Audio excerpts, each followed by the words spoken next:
Sino nang lakas ng loob ng gusto mong sirain si Pastor Kibuloy sa poster niya sa labas?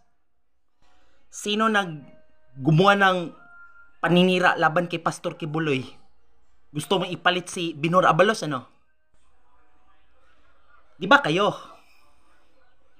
Kayo mga pro Marcos, Pinklawan, Dilawan, pro Kapamilya, pwede ba tumigil na kayo sa mga paninira kay Pastor Kibuloy? Tingnan nyo Go! Hala, pwede ba yan? Gaga!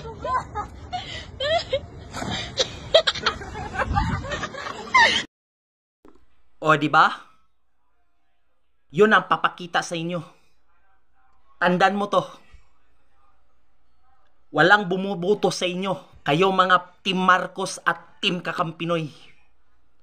Bagsak ka sa Hindi ka papasok sa Magic 12. Putang ina mo. Si Kibuloy ang gustong mananalo.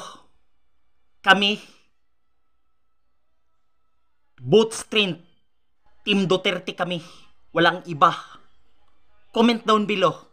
Maraming salamat.